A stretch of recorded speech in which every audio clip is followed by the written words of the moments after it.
Assalamualaikum warahmatullahi wabarakatuh. Saya Mahira Sinta Devi dari kelas 11 MIA 2. Di sini saya akan menjawab uji kompetensi bab 4 mata pelajaran PKN. Pertama, jelaskan arti penting perdamaian dunia bagi kemajuan sebuah negara. Arti penting perdamaian dunia bagi kemajuan sebuah negara, yakni akan mendorong terciptanya stabilitas.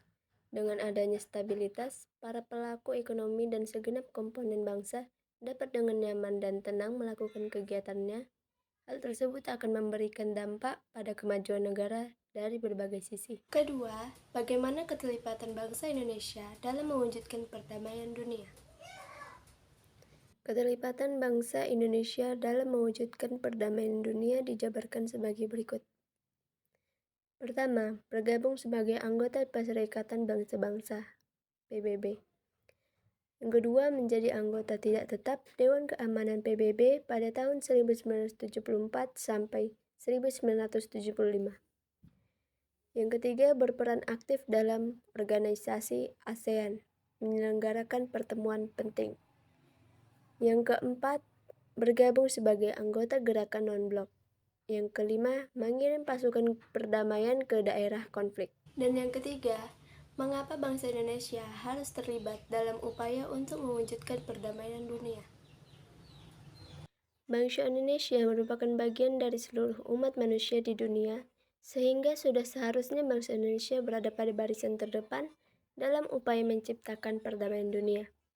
Hal tersebut tercantum dalam alinea keempat pembukaan Undang-Undang Dasar Negara Republik Indonesia tahun 1945. Alinea keempat berisi kalimat untuk ikut melaksanakan ketertiban dunia yang berdasarkan kemerdekaan, perdamaian abadi, dan keadilan sosial, sehingga konsekuensi dari tujuan tersebut adalah bangsa Indonesia harus senantiasa berperan serta dalam menciptakan perdamaian dunia. Keempat, jelaskan faktor-faktor yang menyebabkan suatu negara mengadakan hubungan internasional. Berikut ini faktor-faktor yang menjadi penyebab suatu negara perlu mengadakan hubungan internasional. Yang pertama, faktor internal, yaitu adanya kekhawatiran terancamnya kelangsungan hidup kesananya, baik melalui kudeta maupun intervensi dari negara lain. Yang kedua, faktor eksternal, yaitu ketentuan hukum alam yang tidak dapat dipungkiri bahwa suatu negara tidak dapat berdiri sendiri tanpa bantuan dan kerjasama dengan negara lain. Ketergantungan tersebut terutama dalam upaya memecahkan masalah-masalah ekonomi, politik hukum, sosial budaya, pertahanan, dan keamanan. Dan yang kelima, deskripsikan berbagai bentuk kerjasama yang dilakukan Indonesia dengan negara lain. Berikut ini berbagai bentuk kerjasama yang dilakukan Indonesia dengan negara lain. Yang pertama, memprakarsai penyelenggaraan Konferensi Asia Afrika atau KAA pada tahun 1955 yang melahirkan semangat dan solidaritas negara-negara Asia Afrika yang kemudian melahirkan Desasila Bandung.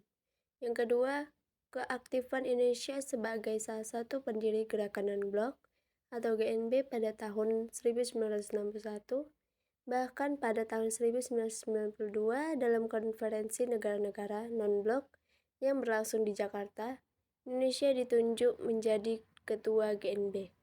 Yang ketiga, terlibat langsung dalam misi perdamaian Dewan Keamanan PBB dalam mengirimkan pasukan Garuda ke negara-negara yang dilanda konflik seperti Kongo, Vietnam, Kamboja, Bosnia, dan sebagainya. Yang keempat, Indonesia menjadi salah satu pendiri ASEAN, yaitu organisasi negara-negara di kawasan Asia Tenggara. Bahkan Sekretariat Jenderal ASEAN berada di Jakarta, ikut serta dalam setiap pesta olahraga internasional mulai dari SEA Games, ASEAN Games, Olimpiade, dan sebagainya.